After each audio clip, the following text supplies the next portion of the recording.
we must dismantle the corrupt entity called Nigeria. I don't see this country sincerely moving forward. Again, the most heartbreaking of all our plight in this country is the allegations and counter-allegations of judicial compromise and corruption.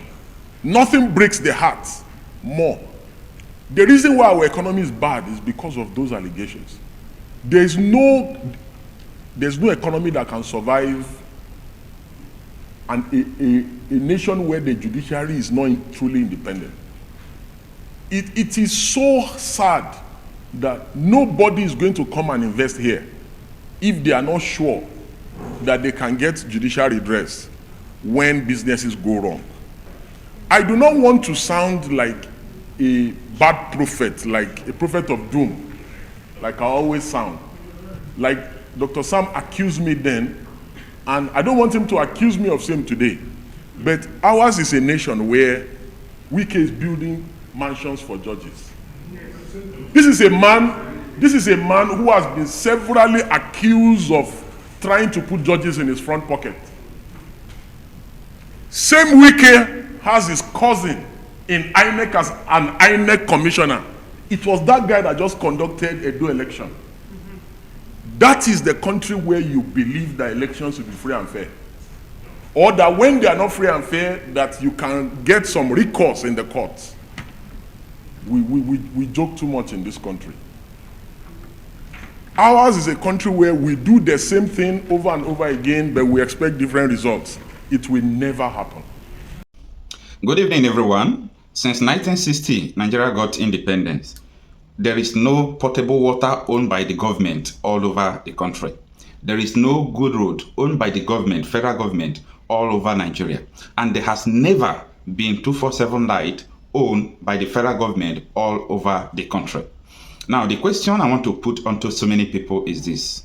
How long are we going to continue to murmur, argue, complain, pinpoint what is not working from around the country? Then thereafter, what is the solution?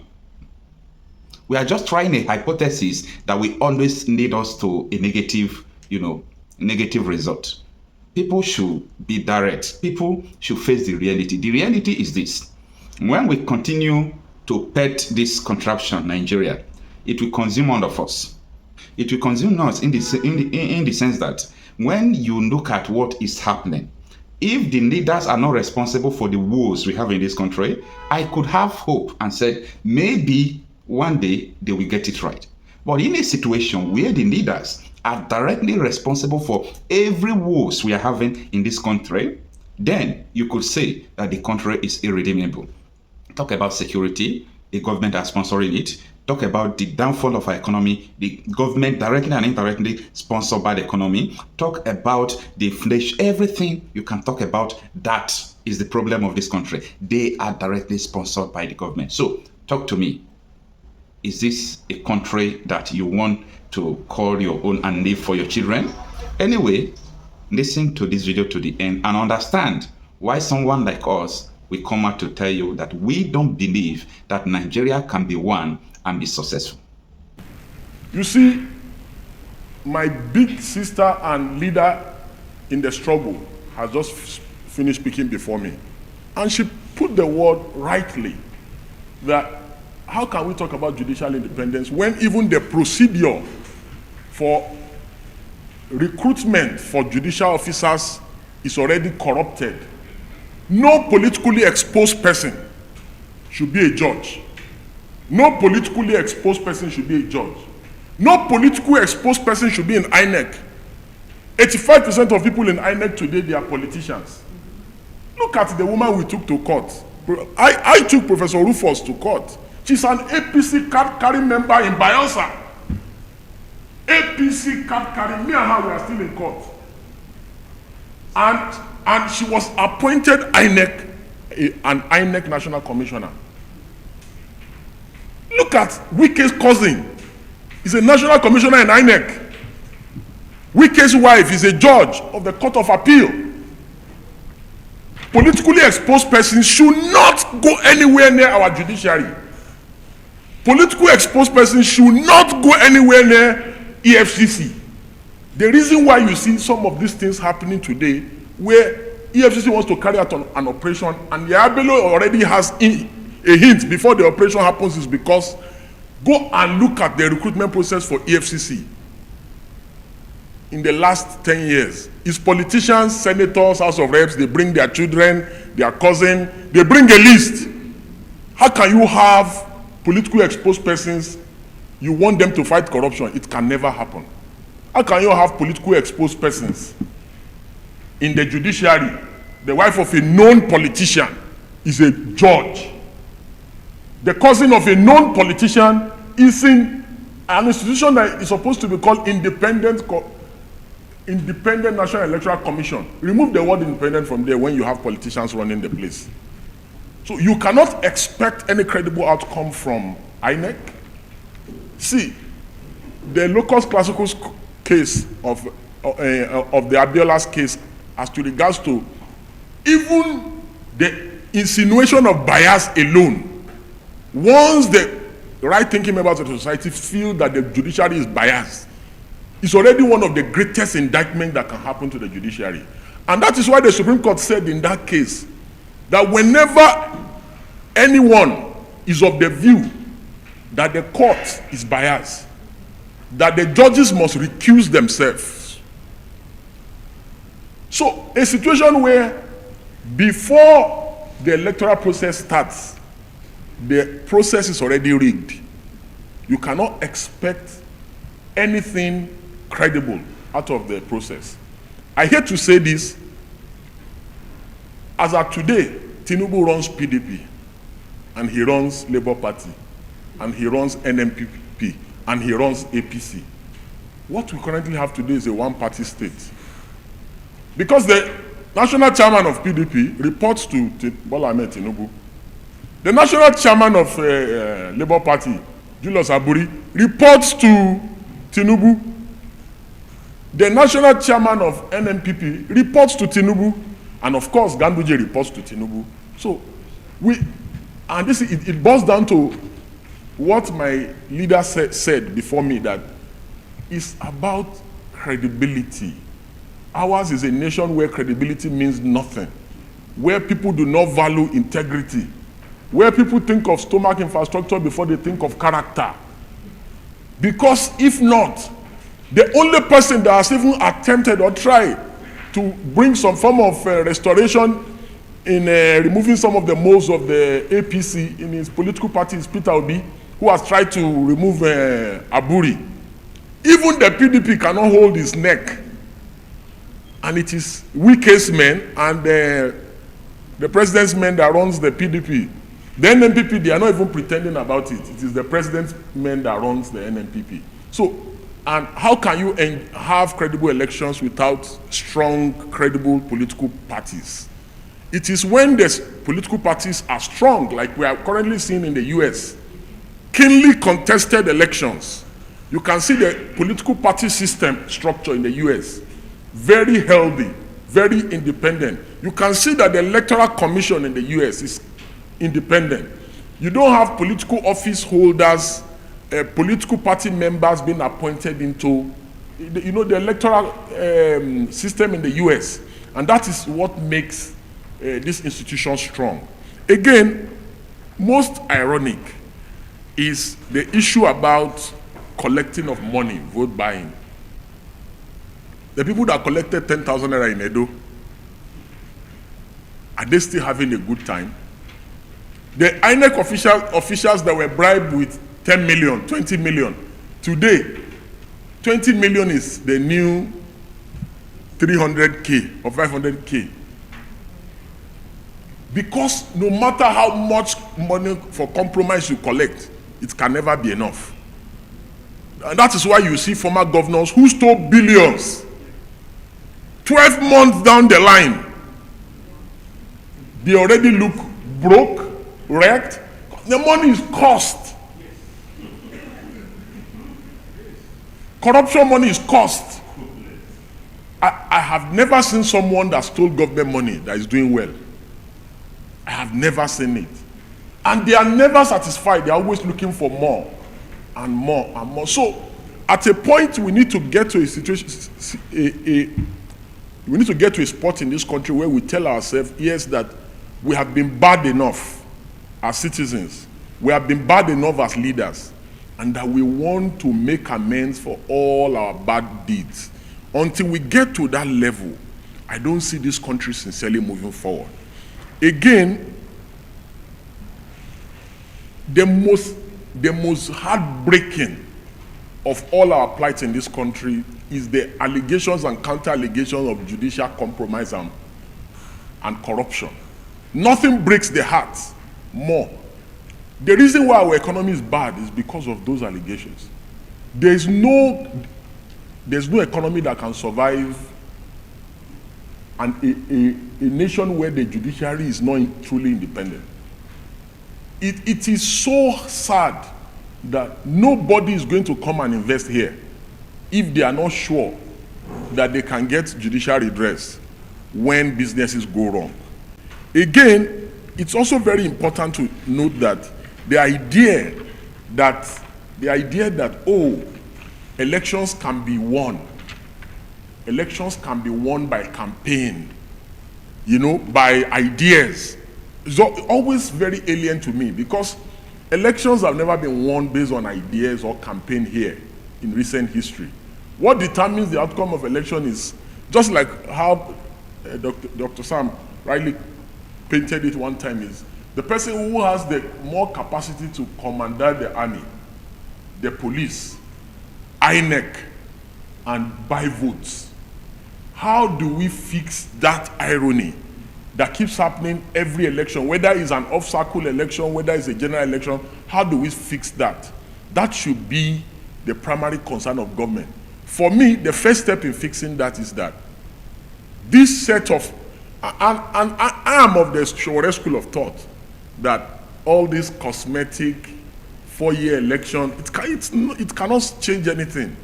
That we must dismantle the corrupt entity called Nigeria. And that the only way to dismantle the corrupt entity called Nigeria is that we must start afresh.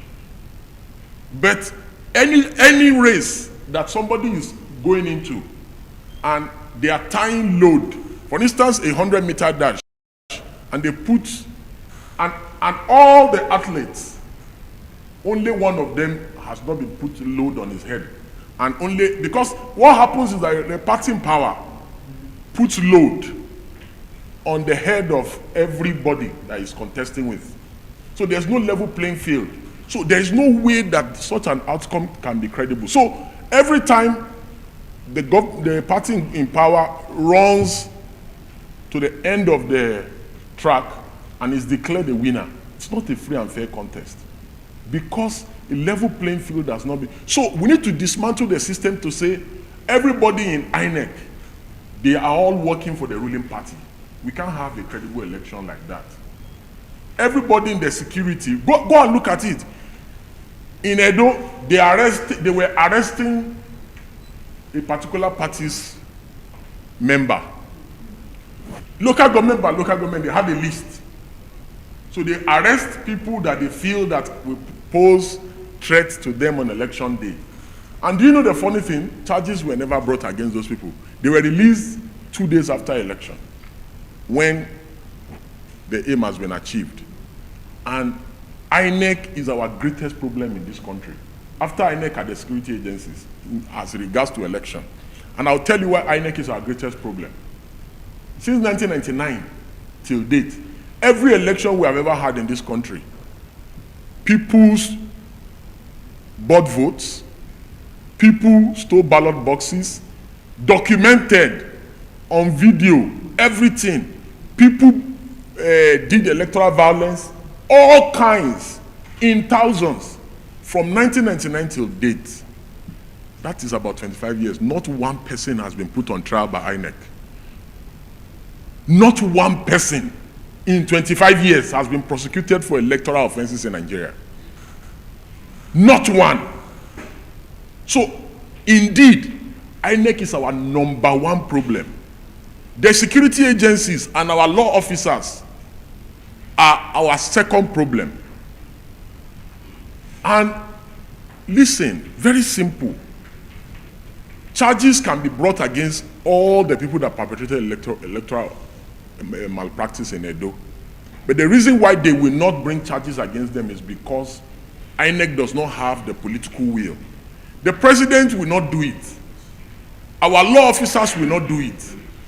So it is until you do it that we can now hold the judiciary accountable and responsible that, oh, we have filed charges against them, the judiciary has set them free. So while we can cry and complain about judicial complicity in the ongoing problems in our country, the most culpable is INEC. Because, in fact, we had written to INEC that if you do not have intentions of prosecuting people in Edo, that we will assist you. We will help you prosecute. Because we know for a fact that more than 100 people were arrested in Edo. But all of them have been released. Just like all the people that are going to be arrested in Ondo, Osun, and all the other elections. They will arrest them for camera showing on election day. And after that, they just set them free. So any nation where people do bad things and there's no repercussion, such a nation cannot develop.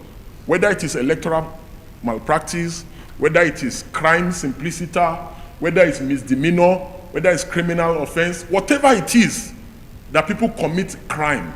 Because electoral crime is a crime. And it's a crime against the state.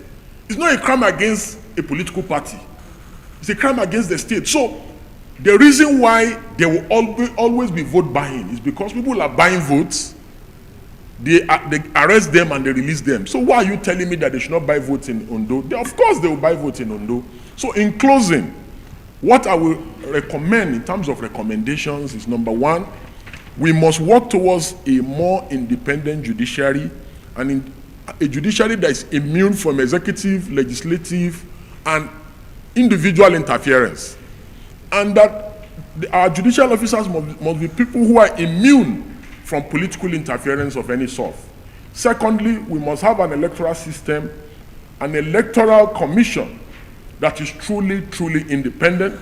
Independent in the sense that this commission must be immune from political interference of any sort, and these may require necessary amendments to our existing laws.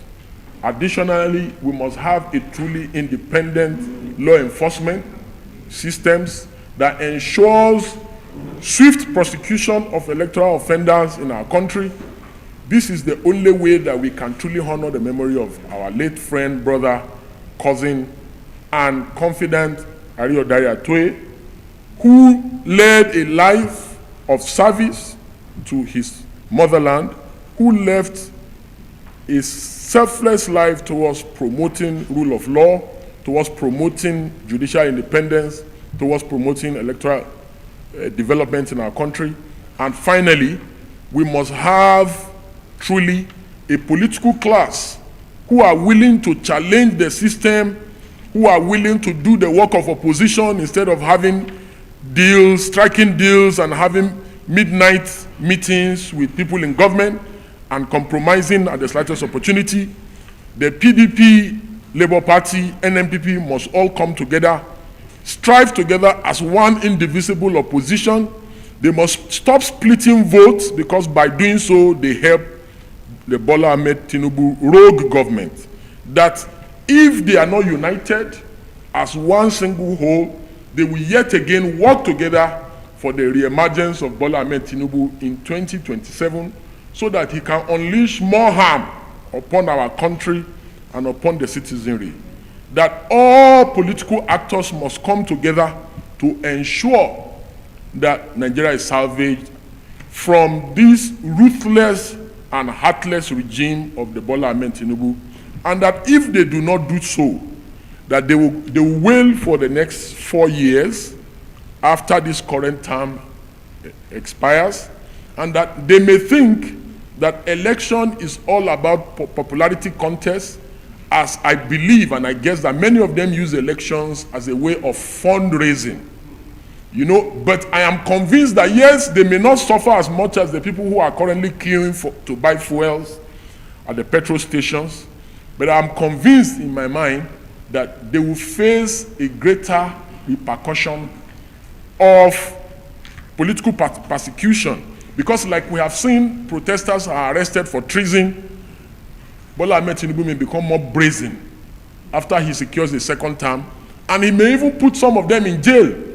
You know, so while they may be comfortable and rich, but they should not put it past Bola Ahmed Tinubu that he may even attempt a third term. So the best time for political actors to come together is now. God bless everyone. Thank you.